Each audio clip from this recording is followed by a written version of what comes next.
Good morning, folks. It's time for another video from DIYDave, and this morning we're going to tackle the front brakes in a 2013 Toyota Corolla. So stand by, thanks for watching, and I hope you get something out of today's video. Thanks for watching. Okay.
So what you're going to need for a Toyota brake job, a front brake job, we're going to need some jack stands to jack up the car and hold the car up once we've got it jacked up. We're going to need some wheel chocks. These are just some nice little plastic wheel chocks that I picked up at Walmart or AutoZone. You can use a couple of spare bricks if you've got them. Obviously, we're going to need some new decent quality ceramic brake pads and rotors. We're going to change them both. These are the ones that I picked up from AutoZone. I used the Duralast Golds on several cars, and they work just fine. I need a set of gloves just to keep the schmutz and dried yuck off your hands. We're going to need a can of your favorite brake cleaner for cleaning off the rotor and the various parts. We're going to need some grease to slide on the lube the caliper slide pins and the backs of the pads to prevent squeaking. And for the particular Toyota at hand, we're going to need 3 different size sockets. We need a 14mm socket for the caliper glide pin bolts. We need a 17mm socket for the caliper mounting bracket to remove it so we can remove the rotor. And then we need a 21mm socket to remove the lug nuts off the wheels. This is just a breakover bar that gives you a little bit more leverage if the bolts are on particularly tight. Just a convenience. You don't have to have it if they're not on that tight. And then over here we have the handy dandy torque wrench for putting all of those nuts back onto factory specs once we've completed the job. And then of course we need a jack. This happens to be a floor jack that I've got that works really well. If you have just a little scissor jack that comes with the car, you can use that too. The number one thing is always be safe. Put jack stands under your car and never crawl under it, never crawl under a car when it is supported only by a jack. Always support it on jack stands. Before any job, when you're getting ready to work on a car, and particularly in this Toyota, we're going to do one thing. We're going to set the parking brake. Get it nice and secured. Set up. Step 2. And being safe, we're putting these wheel chocks behind the rear wheels.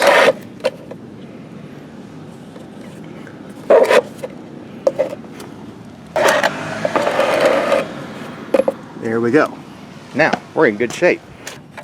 The first thing we're going to do is we're going to pop the wheel cover off of this guy and get to the lug nuts, because we want to do that while the car is on the ground. There we go. Okay, now we're going to go ahead and just get these lug nuts loose. We're not going to take them all the way off. Just get them loose while we're on the ground.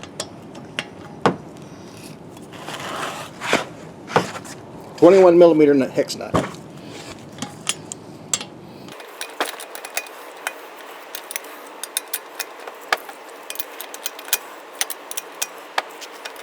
And that is that. Loose.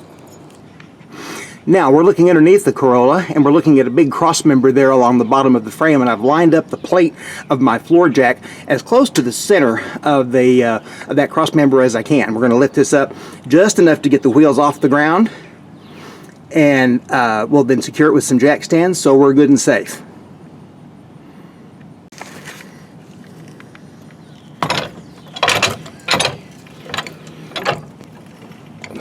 It's a little tough to do this and video, but we'll see how far the wheels are getting off the ground.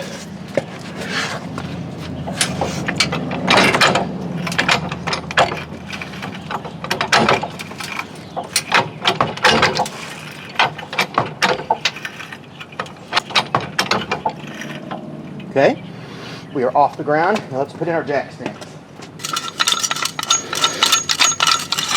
Now these are just some garden variety jack stands that my uncle used to have, and I got him when I got from him when he passed away. He was a huge mechanic. He knew more about cars than, or he probably forgot more about cars than most people ever know. But I certainly am not in his league, but I can do a few things myself and hopefully pass some of that knowledge on. So just pick a nice area on that cross. Remember to support the weight of the car while you're working around and underneath it. Even though for a brake job like this, you're not going to get directly underneath it. It's just a matter of good common sense to have the car supported on jack stands, not just the jack itself. We're going to aim for this little member right here for this guy to go under. So we're going to...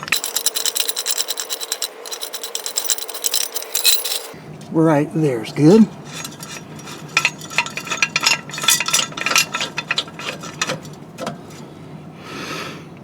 Now you don't want to put it here because this is the bottom of the transmission drain pan. There, look for a big member of the vehicle frame. So that's what we've got there. We're good to go on that side. Now we'll put one on the other side. Now we're going to look for the complementary space over here, just at the other end of the frame. Yeah, right here should work. Make sure we got that in frame. We'll put that right there. Good spot. We'll be equally balanced, so we can now release the jack and we'll be safe under our jack stands. So now we will release the pressure here on our jack. There we go. And we are now completely resting on our jack stands. We're now resting on our jack stands left and right, and we are free and clear to work under the car and beside the car, and with our brake set and our chocks in the back, we're good and safe.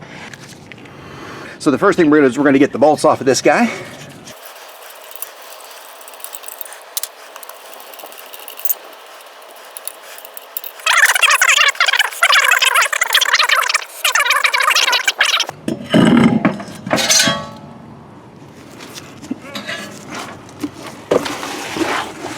So,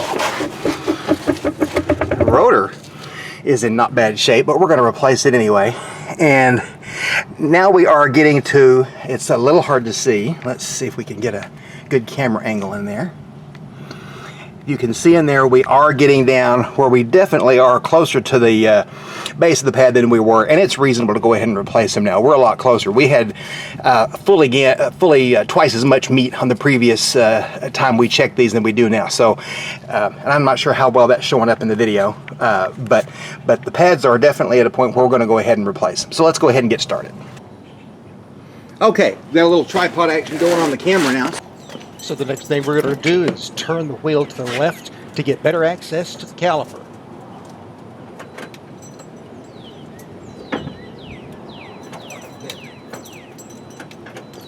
So now we have the caliper, the caliper bracket itself, which holds the caliper glide pins. These are 14 millimeters. We have the mounting bracket that holds the caliper onto the wheel, and those are 17 millimeter. We're going to take these two guys off first. And it's a better idea if you take the lower one off first, because when you take this one off, you can then lift this up. It's a pivot, and it will make it easier to pull the pads out. Otherwise, this one will come flying off the opposite direction. So we'll take the lower one off first.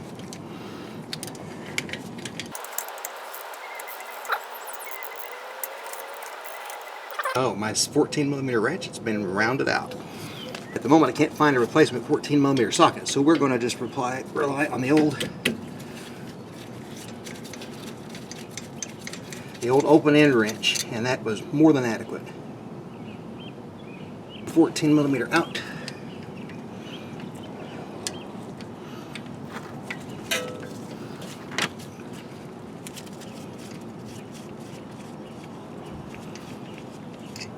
Other 14 millimeter out. Okay. Now, with that easily removed, coming out rather simply. We're going to go ahead and take a little bungee cord. We're going to hook that guy right over there through that eyelet.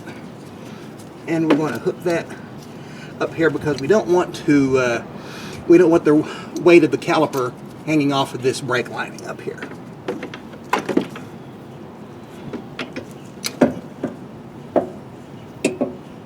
Alright.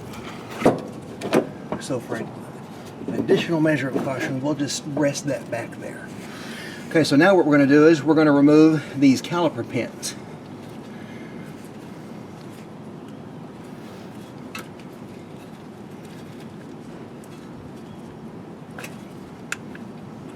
And what we'll do is we'll clean these off, we'll inspect them. They should move freely inside the pin because this mechanism slides back and forth, squeezing the calipers, which the caliper squeezes on the brake pads. It causes the caliper housing to slide across these pins, compress the brakes, and stop the car.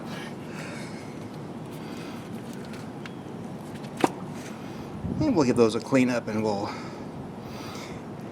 notice that the one with the little rubber collar goes in the lower stop. All right, so now 17 millimeter. We'll see if this one actually still works.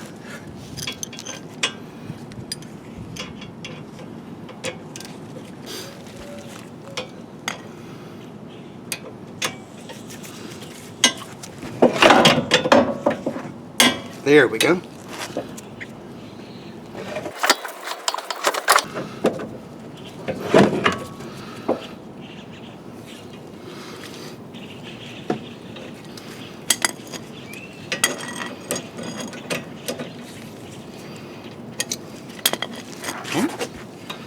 Same thing for here. There we go.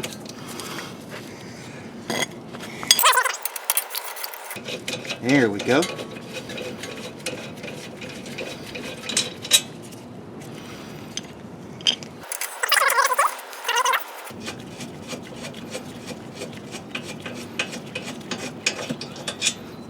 Set those aside, and now we'll remove the caliper mounting bracket.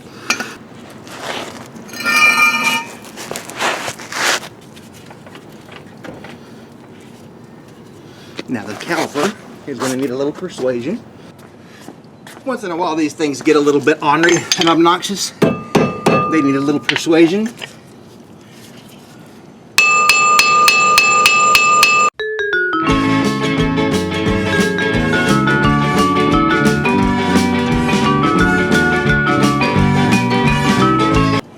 See if we can loosen some of this stuff up because it's pretty bound up in there.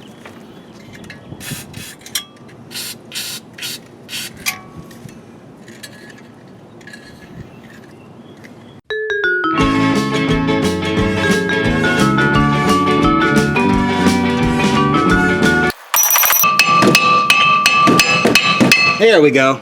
We got her. Whew. 3 cheer for WD-40. We're going to unpack our new rotor.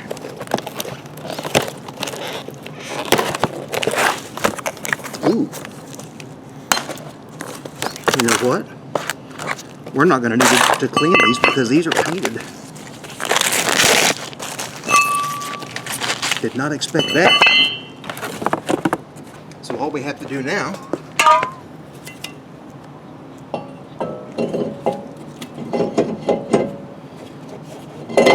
there. And we will secure it on here long enough for us to get the calipers put back on. There we go.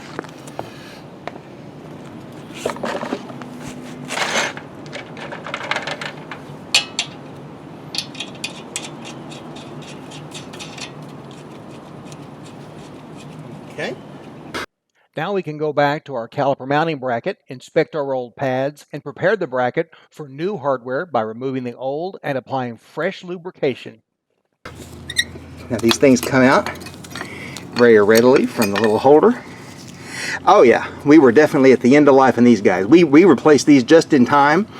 It kind of confirms what we thought before, that it would have been premature to replace them back in January, but I think we've had enough additional wear where it's more than appropriate to go ahead and replace these guys. Same here. We'll take a look at this side right here. One thing that we can take a look at, we can notice that the wear on these pads is very even. We don't seem to have any indication that we have thin pad material here and thicker material elsewhere that would indicate uneven wear or a binding caliper pin or a binding or stuck caliper. So that's good news, means our calipers are in good shape. So all we really need to do is replace the rotor, clean up the mounting bracket, lubricate the various pieces of the new hardware, put the new hardware in, and we're going to have this thing knocked out in no time at all. I'm going to get this old brake hardware off of here.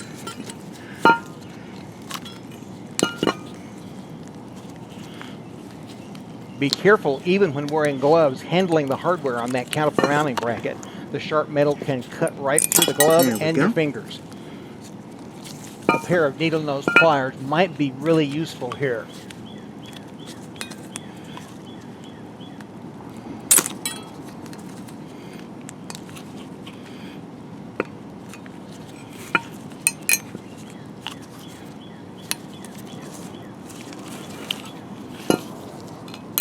There we go. So we have all the old hardware off. And there's really not a lot of gunk, it's just some grease. We're going to take a little bit of brake parts cleaner and clean that off with a rag. Main Auto, I think he's a great automotive YouTuber. He's a guy who really knows what he's doing, and he helps DIY guys like me on projects like this. So we're going to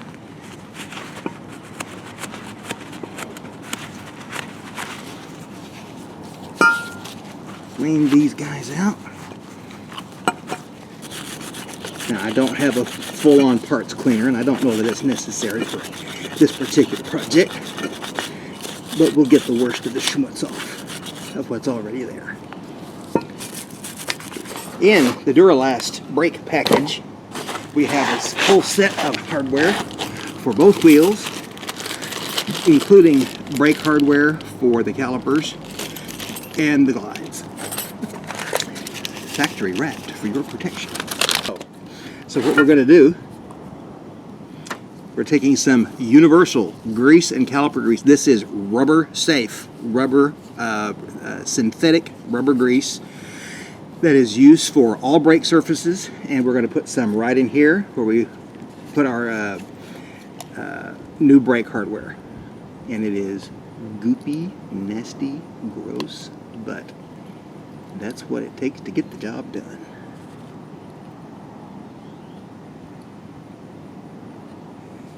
And obviously you want to do what you can to get that on the parts that need the lubrication, but you don't want to get it on the new rotors, and you don't want to get it on your pads.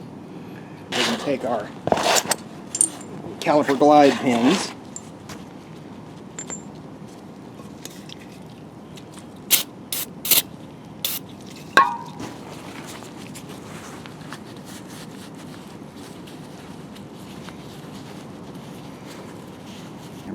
the collared one, that little rubber collar was the lower one, so we're going to make sure we keep that one straight.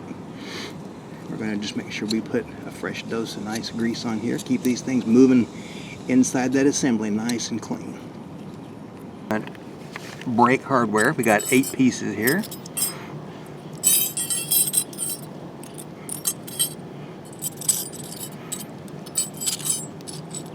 We've got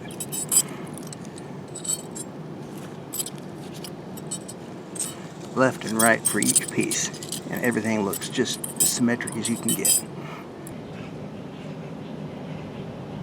Okay, we're going to go ahead and put these clips back on. Note that the orientation of the caliper bracket is such that the pin side is up, and each piece of mounting hardware goes with the rounded side out and down. One piece goes in each corner and snaps into place. There we go, there's one.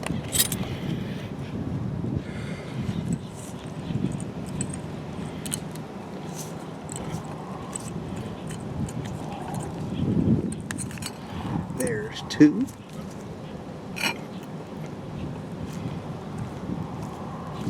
Make sure those are on nice and flush, and they are. 1, 2.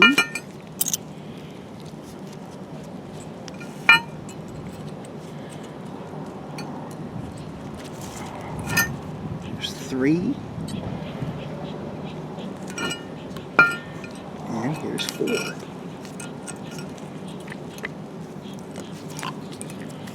There. So now we have hardware in all four sides. It's all oriented correctly. And we are good to go. At this point, reassembly amounts to the reverse of the uninstall. We put the caliper mounting bracket on first, and then the caliper housing after the pads. Grab our caliper bolts here, which are trying to hide from. Stop it. What? Take our two new brake pads, and I'm going to take just a little bit,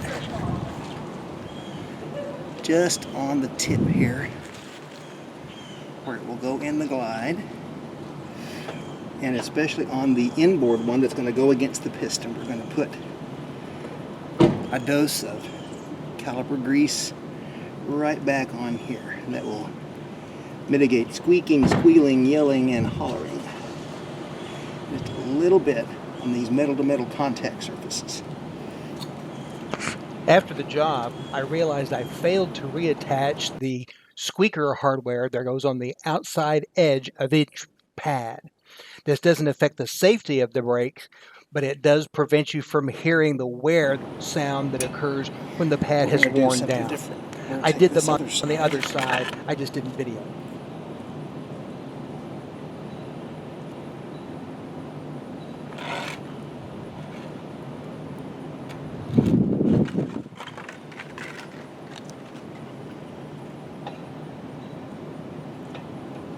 The pads normally just snap right into place, but sometimes with the new hardware, they can take a little persuasion.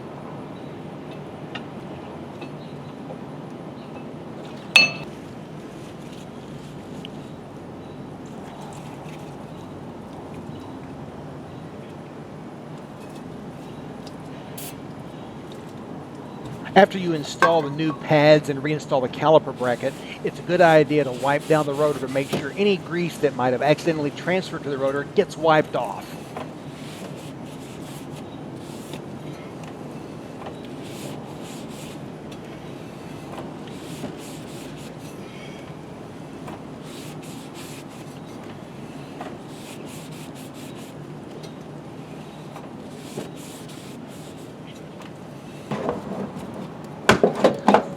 With the caliper mounting bracket and pads installed, now it's time to put the caliper housing itself back on the assembly. To do that, we must first compress the piston back flush against the piston housing. Now what we're doing here is we're just compressing the piston back into the caliper so we can, see, it's already going in with no trouble. Gotta loosen my, this is not the official piston pushing apparatus, it's a makeshift. Now we're going to put in our caliper glide pins. The one that has the collar goes in the bottom, the uncolored one goes in the top. There we go, hear a nice little pop. When you slide it in there, when it catches, you hear this nice little pop when it goes in, nice and smooth. There we go. And you can kind of test these. Yeah, they move back and forth, nice and smooth, no resistance or obstruction. So now what we're going to do is take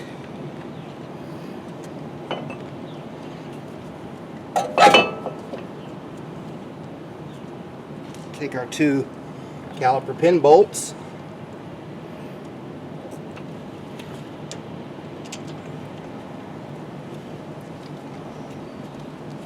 and get these tightened in. And then once we've got these things loosely fitted, we will go ahead and get our torque wrench and get them tightened to factory requirements. So we have handy dandy torque wrench, and we will loosen the bolt here. And we were here on the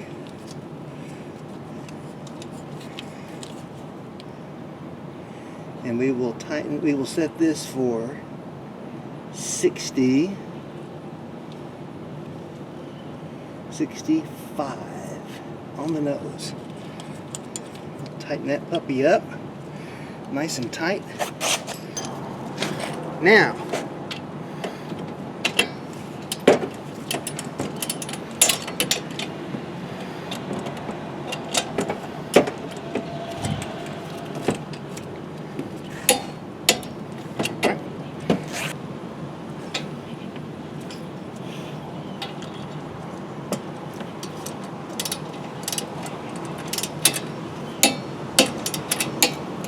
There we go, 17. And now we reduced the other ones to 25.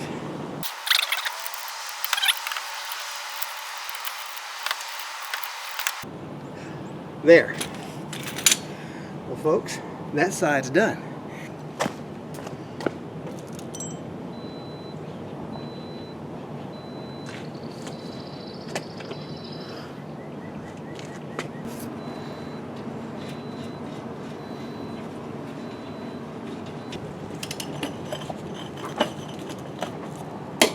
Okay. Now, when you tighten bolts like these, you don't go in a circle. You go in opposing patterns. If you start here, you go across, and then across, and then across, and across, and across. And that way, you distribute the force evenly among all the bolts. Now, obviously, I'd normally do this with the car on the ground, but I had the other side to do, and I wanted to show the process. Okay, we have taken the chocks behind the wheels. We've taken the parking brake out of position. We have secured the right side front wheel and rotor. It was no problem, no expectation. One thing I did overlook was to put the little squeaker hardware on the pad, but I got that put on there, so we're good there. Everything has been tightened up the way it's supposed to be tightened up, all to factory specs. And so what we're going to do now, we're going to give the brakes a good hard press to get them pumped back up. We didn't actually open up the system, so we're not going to bleed them, and you may have debate about that, but I've never bled them when I don't physically open the system. If I opened up an actual hydraulic line, like if I were replacing a caliper, you bet we'd bleed them. But the actual line doesn't get compromised here. So we've pumped them up. We should have a good, hard, firm start. So now we're going to go on a test ride.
We're pulling back into our driveway.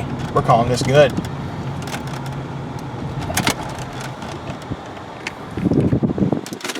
Well, that's going to wrap it up. The brake and rotor change on the 2013 Toyota Corolla has been a success.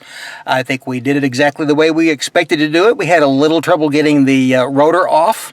Got it off with a little WD-40.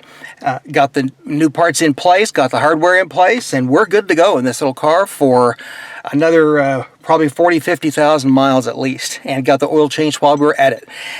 Thanks for watching. If you've got any comments, criticisms, curiosities, questions, put them in the comments below. Let me know what you like, what you don't like. I do these to try to shed a little information as I learn it, because I know there are tons of other DIYers out there as well trying to learn the way I am and save a few dollars along the way. And I hope you enjoyed the video. Thanks for watching, and have a great day. Have a blessed afternoon, everybody. Bye-bye.